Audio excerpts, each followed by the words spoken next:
আসসালামু আলাইকুম। মাদাম বিবির হাট শাহজাহান অনলাইন স্কুলের পক্ষে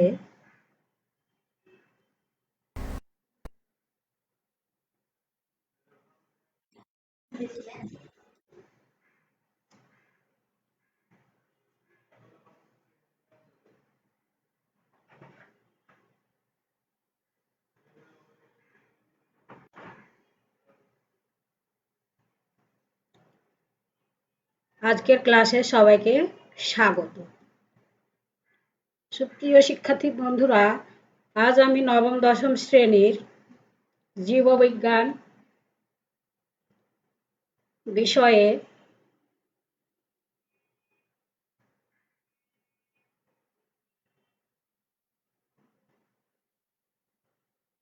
ত্রয়োদশ অধ্যায় জীবের পরিবেশ থেকে একটি পাঠ নিয়ে আলোচনা করব। আমি মোসাম্মদ সেলিনা খাতুন, সহকারী শিক্ষক, নূর কাজী হালিমিয়া মহিলা মাদ্রাসা, ফটিকছড়ি, চট্টগ্রাম। প্রিয় শিক্ষার্থী বন্ধুরা, এর আগে আমি কয়েকটি ত্রয়োদশ অধ্যায়ের কয়েকটি পাঠ নিয়ে আলোচনা করেছি। আজ আমি তার পরের পাঠ নিয়ে আলোচনা করব।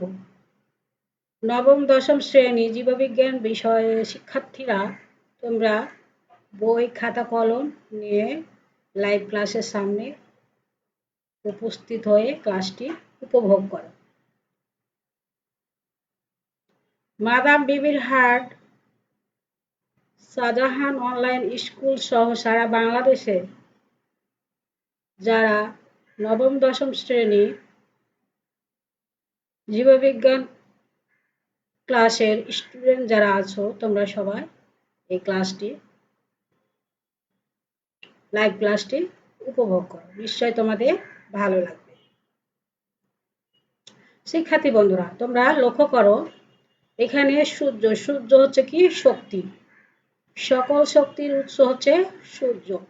সূর্য থেকে উদ্ভিদ শক্তি পায়, শক্তি পেয়ে কি করে? খাদ্য তৈরি করে। সবুজ উদ্ভিদ হচ্ছে কি উৎপাদক। আবার সবুজ উদ্ভিদকে কতগুলো জীব কি করে? খাদক হিসাবে খায়। এখানে দেখো, ঘাস ফড়িং প্রথমে কি করে? ঘাস খায়। আবার ঘাস ফড়িংকে কে খায়? ব্যাঙ খায়। আবার ব্যাঙকে কে খায়? সাপ খায়। সাপকে আবার কে খায়? ঈগল পাখি খায়। তাহলে এখানে যে দেখছো তোমরা, পরস্পর একে অপরের উপর কি নির্ভরশীল। চিত্রগুলো তোমরা ভালো করে লক্ষ্য করো এবং পর্যবেক্ষণ করো।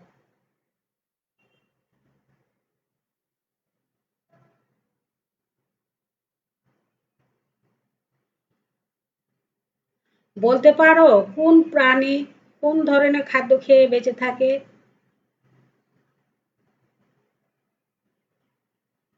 তোমরা লক্ষ্য করো, কোন প্রাণী কোন ধরনের খাদ্য খেয়ে বেঁচে থাকে? জলে ভাসমান উদ্ভিদ উৎস থেকে শুরু করে প্রাণীগুলো একে অন্যকে খেয়ে বেঁচে আছে। এখানে দেখো, সূর্য থেকে শক্তি পায় উদ্ভিদ। উদ্ভিদ হচ্ছে উৎপাদক। উদ্ভিদ থেকে আবার উদ্ভিদকে কে খায়? মাছ খায়।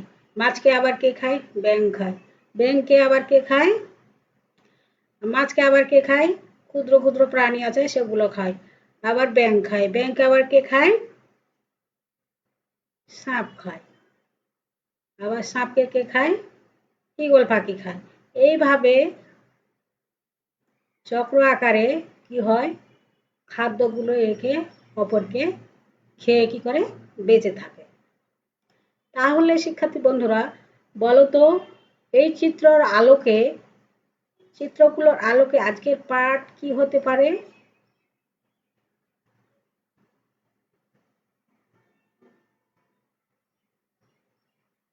ঠিক বলেছ, আজকের পাঠ খাদ্য শিকল বা খাদ্য জাল।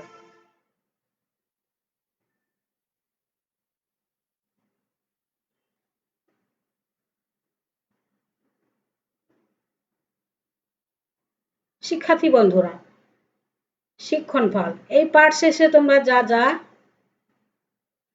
অর্জন করবে তা হলো ১. খাদ্য শৃঙ্খল কি তা বর্ণনা করতে পারবে। ২. বিভিন্ন প্রকার বাস্তুতন্ত্রে বিভিন্ন প্রকার খাদ্য শিকল উদাহরণ সহ ব্যাখ্যা করতে পারবে। ৩. খাদ্য শিকল খাদ্য জাল গঠনে প্রক্রিয়া বর্ণনা করতে পারবে।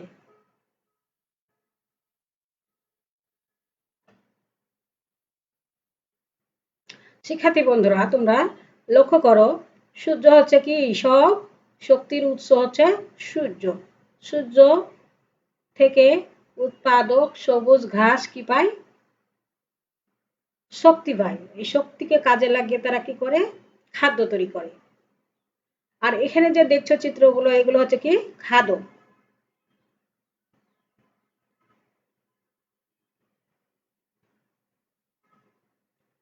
খাদ্য শৃঙ্খল, এটা হচ্ছে কি পুরোটাই হচ্ছে কি খাদ্য শৃঙ্খল। দ্বিতীয় স্তরের খাদক প্রথম স্তরের খাদককে শিকার করে খাচ্ছে। তোমরা দেখো চিত্রে লক্ষ্য করে যে দ্বিতীয় স্তরের খাদক প্রথম স্তরের খাদককে শিকার করে খাচ্ছে। এই খাদ্য শিকলটি কোন প্রকারের খাদ্য শিকল বলো তো শিক্ষার্থী বন্ধুরা? নিশ্চয় তোমরা পারবে। এই খাদ্য শিকলটি হচ্ছে শিকারীজীবী প্রকারের খাদ্য শিকল। একজন আরেকজনকে কি করছে? শিকার করে খাচ্ছে। এজন্য এই খাদ্য শিকলটি হচ্ছে কি শিকারজীবী খাদ্য শিকল। শিক্ষার্থী বন্ধুরা লক্ষ্য করো তোমরা, খাদ্য জাল। খাদ্য জাল ঘাস, প্রথম হচ্ছে কি ঘাস প্রথম স্তরে খাদক, তারপর হচ্ছে কি ফড়িং দ্বিতীয় স্তরের খাদক, ব্যাঙ তৃতীয় স্তরের খাদক, সাপ সর্বোচ্চ স্তরের খাদক, গুই সাপ সর্বোচ্চ স্তরের খাদক। ঘাস হচ্ছে কি উৎপাদক। তাহলে এখানে দেখো ঘাস হচ্ছে উৎপাদক, ফড়িং হচ্ছে প্রথম স্তরের খাদক, ব্যাঙ হচ্ছে দ্বিতীয় স্তরের খাদক, সাপ হচ্ছে তৃতীয় স্তরের খাদক, গুই সাপ হচ্ছে কি সর্বস্তরের খাদক। এই পাঁচটি উৎপাদক প্রথম স্তরের খাদক, দ্বিতীয় স্তরের খাদক, তৃতীয় স্তরের খাদক, চতুর্থ স্তরের খাদক, এই খাদকগুলো নিয়েই হচ্ছে কি খাদ্য জাল। শিক্ষার্থী বন্ধুরা খাদ্য জাল দেখো, খাদ্য জাল জুওপ্লাঙ্কটন, বড় মাছ, বাজ পাখি, শৈবাল, ছোট মাছ। শৈবালকে কে খায়? জুওপ্লাঙ্কটন খায়, আবার ছোট মাছ খায়। তারপরে দেখো ছোট মাছকে বড় মাছ খায়, আবার ছোট মাছকে কে খায়? বাজ পাখি খায়। এদিকে দেখো জুওপ্লাঙ্কটন যেটা সেটাকে খায়, বড় মাছ খায়, আবার কে খায়? বড় মাছকে বাজ পাখি খায়। প্রথমে দেখো ১ নম্বর শৈবাল, ছোট মাছ, বাজ পাখি। শৈবাল, ছোট মাছ, বাজ পাখি। ২ নম্বর দেখো শৈবাল, জুওপ্লাঙ্কটন, বড় মাছ, বাজ পাখি। ৩ নম্বর দেখো শৈবাল, ছোট মাছ, বড় মাছ, আবার বাজ পাখি। ৪ নম্বর দেখো শৈবাল, জুওপ্লাঙ্কটন, ছোট মাছ, বড় মাছ, বাজ পাখি। এইভাবে কি কি হচ্ছে?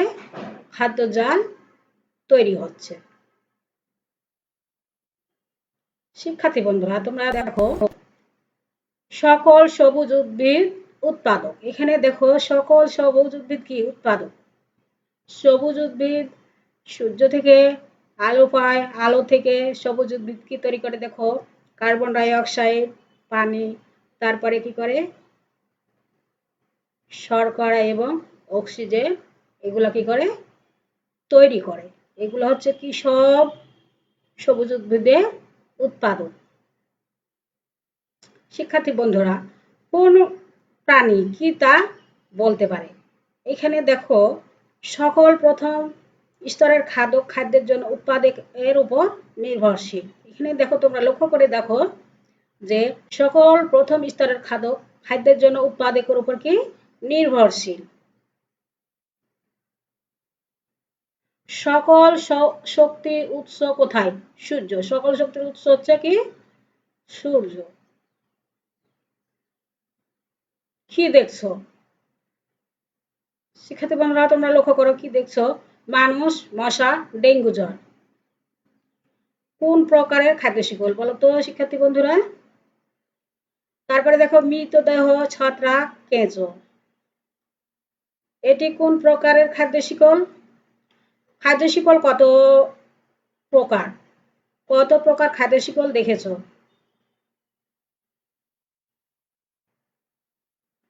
এখানে দেখো মানুষ, মশা, ডেঙ্গু ভাইরাস এটি কোন প্রকারের খাদ্য শিকল? এটি হচ্ছে পরজীবী খাদ্য শিকল। মৃতদেহ, ছত্রাক, কেঁচো এটি কোন প্রকারের খাদ্য শিকল? মৃতজীবী খাদ্য শিকল। খাদ্য শিকল কত প্রকার দেখেছো? দেখো খাদ্য শিকল ৩ প্রকার, যথা ১ শিকারজীবী খাদ্য শিকল, ২ পরজীবী খাদ্য শিকল, ৩ মৃতজীবী খাদ্য শিকল। তাহলে খাদ্য শিকল ৩ প্রকার।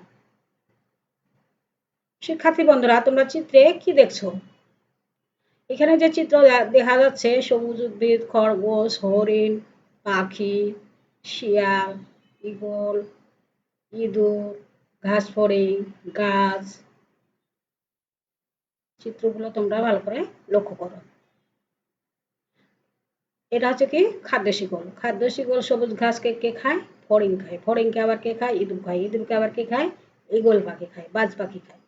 এখানে দেখো বিভিন্ন খাদ্য শিকল পরস্পরের সম্পর্কযুক্ত। এখানে দেখো তোমরা লক্ষ্য করে দেখো একজন আরেকজনের সাথে কি সম্পর্ক যুক্ত। একজন আরেকজনকে খেয়ে কি করে জীবন ধারণ করে বেঁচে থাকে।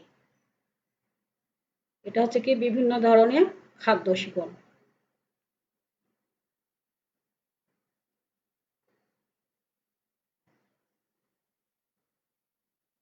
এটা হচ্ছে কি খাদ্য জাল। জালের মতো একজন আরেকজনকে কি করে আছে সম্পর্ক যুক্ত হয়ে আছে। এটা হচ্ছে কি খাদ্য জাল, আর এটা হচ্ছে কি খাদ্য শৃঙ্খল।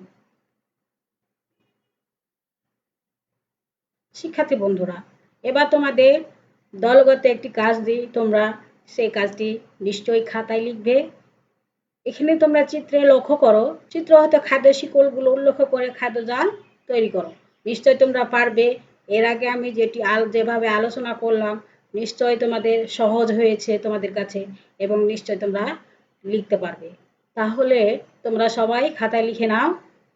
চিত্র হতে খাদ্য শৃঙ্খলগুলো উল্লেখ করে খাদ্য জাল তৈরি করো।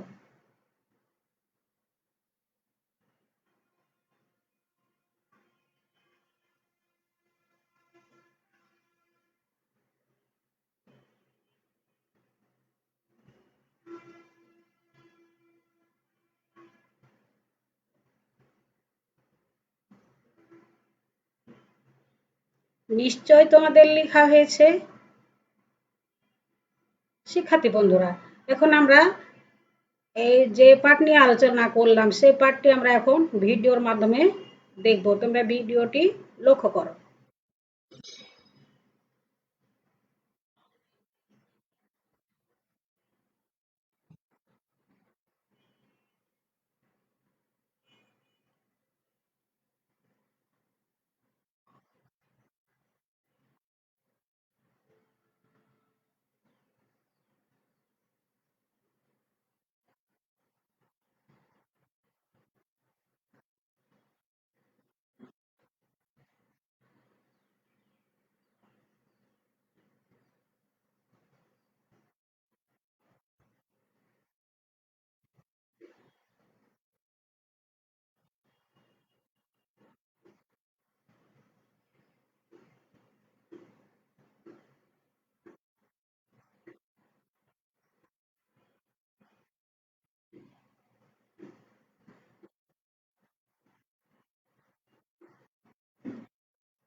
দিতে পারি না।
শিক্ষার্থী বন্ধুরা, এখন আমরা মূল্যায়ন করব। মূল্যায়ন করি। ১ নম্বর প্রশ্ন দেখো, নিচের কোন খাদ্য শৃঙ্খলটি সঠিক?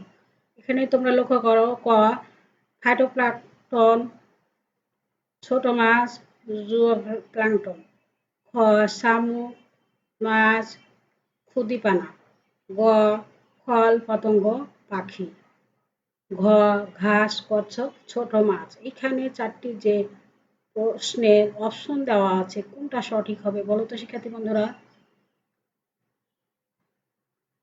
সঠিক হবে গ ফল পতঙ্গ পাখি।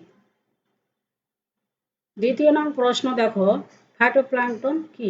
নিশ্চয় তোমরা লিখতে পারবে, বলতে পারবে। ৩ নাম্বার, খাদ্যজাল কি? উদাহরণ দাও। নিশ্চয় তোমরা পারবে।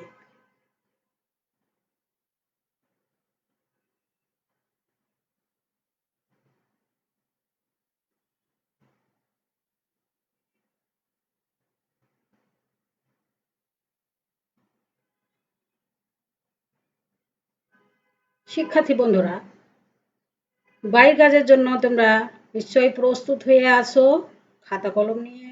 এবার তোমরা বাড়ির কাজটি লিখে নাও। বাড়ির কাজ হচ্ছে বনভূমির বাস্তুতন্ত্রের ভিত্তিতে খাদ্যের জালের প্রবাহচিত্র আঁকো। তোমরা সবাই খাতায় লিখে নাও বাড়ির কাজ। বাড়ির কাজ হচ্ছে বনভূমির বাস্তুতন্ত্রের ভিত্তিতে খাদ্য জালের প্রবাহচিত্র অঙ্কন করো।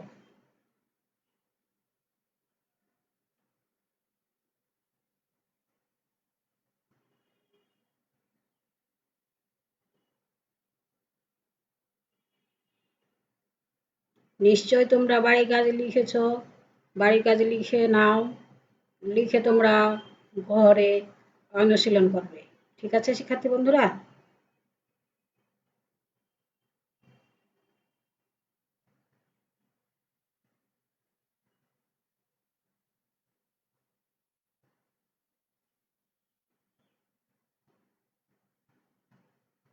শিক্ষার্থী বন্ধুরা, এতক্ষণ সাথে থাকার জন্য সবাইকে ধন্যবাদ এবং আগামী ঠিক এই সময়ে এই দিনে আবার তোমাদের সামনে ক্লাস নিয়ে হাজির হব অন্য একটি অধ্যায় নিয়ে, অন্য একটি পাঠ নিয়ে। সে পর্যন্ত তোমরা সুস্থ থাকবে, ভালো থাকবে, ঘরে থাকবে, সামাজিক দূরত্ব বজায় রেখে পড়ালেখা